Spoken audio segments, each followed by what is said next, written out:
Hey everybody, how's it going? Mike Hodges here.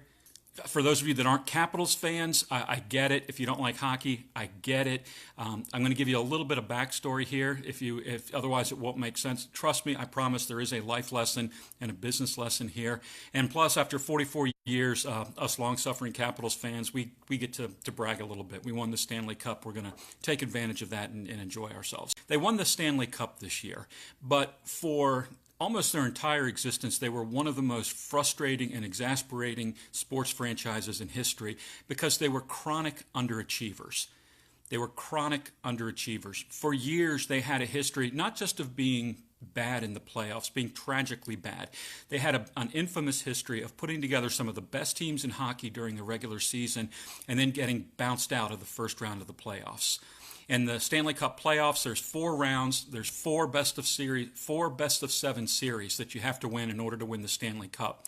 And the Capitals had an infamous history of having one of the best regular season teams in hockey and then going and repeatedly getting beat in the first round.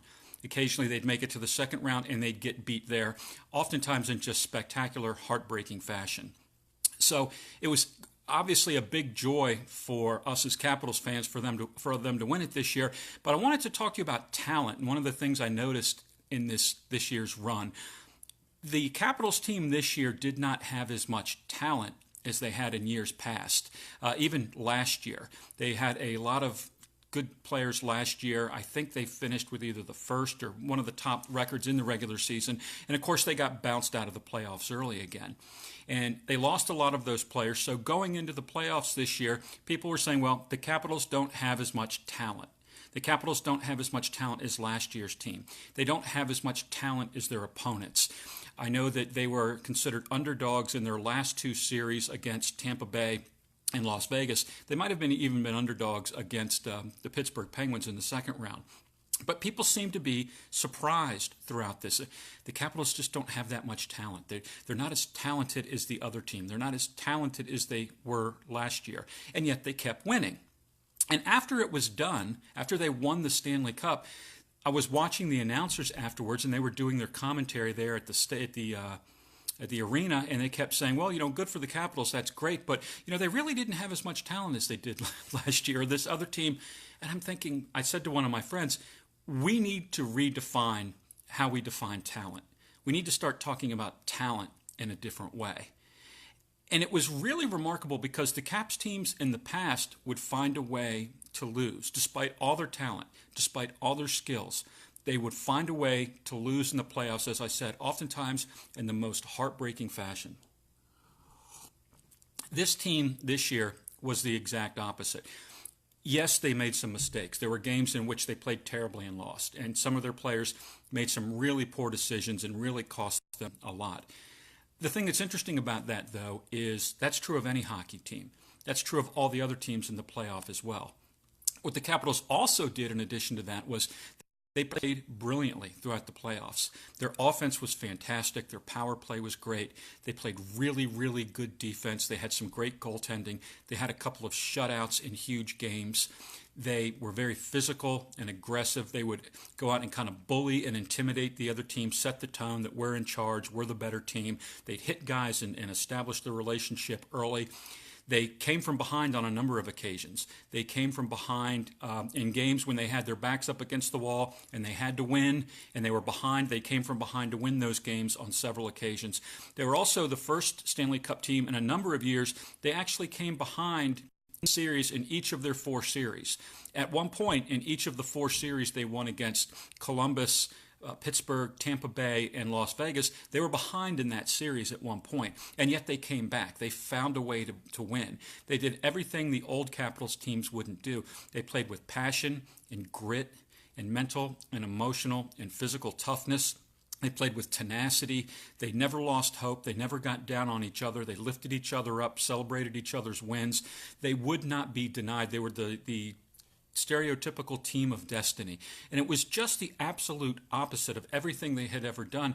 And I remember being flabbergasted. I watched these announcers afterwards, and they just kept talking about, the Capitals just weren't that talented. The team last year was much more talented. And I'm sitting there thinking, the team last year with all that talent, they got their ass kicked in the first or second round. They got bounced early. These guys are skating around behind you, holding the Stanley Cup up over their head, cheering. And you're going, now, Bob, they just don't have that much talent. And I thought, we really need to redefine how we talk about talent.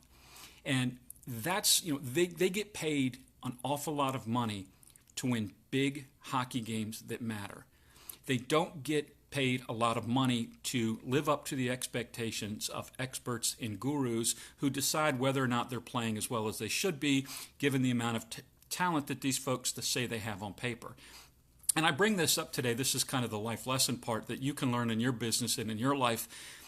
There's always going to be experts, and there's always going to be gurus, and there's always going to be people that try and put a label on you or on other people and say, this is the favorite. This is what's going to happen. These are the probabilities. And often they're well-meaning people. They're very smart. They're very insightful. They study the facts and the figures. They have all the statistics. And they mean well. They have to have some sort of way to make sense of the world. And generally speaking, the team with the most athleticism, the statistically best team, typically more often than not wins, but not all the time. And it ought not surprise us that when you incentivize people, your job is we're going to pay you a lot of money, and your job is to win big hockey games.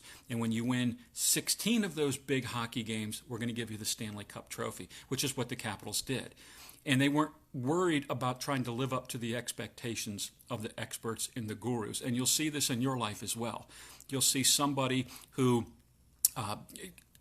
comes in, the new guy, and he wins the sales competition. Nobody thinks that's supposed to happen.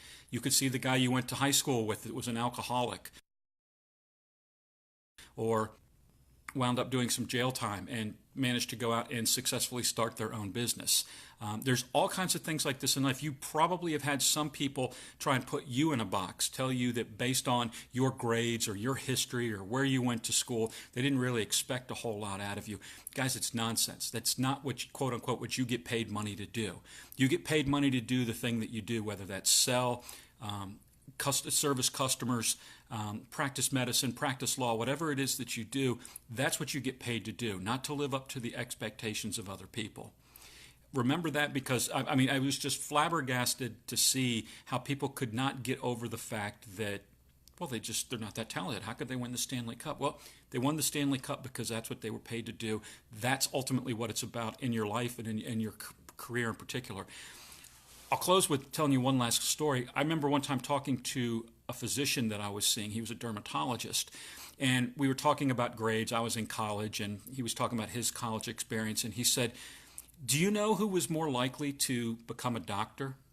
And I said, who's that? He said, the guys that had a C plus or a B average, not the guys who had the A average. And I was surprised. I thought, well, you would think that the really smart kids would be the ones who could get through medical school. And he said, yeah, I thought that too. But he said, it's funny. When you have a lot of talent and you have a high level of expectation, these guys, their whole lives, they were used to getting hundreds and 98s on everything. And when you get in medical school, there are going to be times when you get a C plus or a B minus on an exam.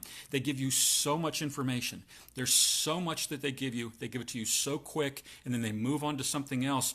You just can't have time to be perfect. And these guys had spent their whole life being Mr. and Mrs. 4.0, and they couldn't handle it. They would get a lower grade, and it would really mess with their self-esteem. They weren't living up to other people's expectations. So I asked him, well, what happened? And he goes, it was funny. Guys like me, I could handle getting the high C or the low B. He said a lot of them really struggled with them. He said a lot of them accepted it. They wound up having the lesson in humility, and they wound up making it through. Others couldn't handle it. They ultimately dropped out. They just couldn't handle the last time they had got a B minus was when they were in the second grade, if then, and they just couldn't handle not being Mr. 4.0 or Miss 4.0, and they ultimately dropped out of medical school. And he said to me, there's a difference. We were all focused on becoming physicians. That was our passion. That was our drive. That was what we were doing. They were focused on living up to expectations and being Mr. or Miss 4.0. And ultimately, it cost them. So just remember, guys, don't let the expectations of other people kind of put you in a box and tell you what you can or cannot do. It's, as they say, that's why they play the games on the field or on the ice. They don't play the games on paper, because anything can happen once you get out there and start competing. So don't give the experts and the gurus too much credibility. Give them respect. They generally know what they're doing, but they're not the ones who write the future. You are. Just remember that. Don't give them too much credibility, and don't worry so much about talent. Worry about going out and getting things done. Take care. Have a fantastic day. Go Caps. Stanley Cup champs. See you guys later. Be well. Peace.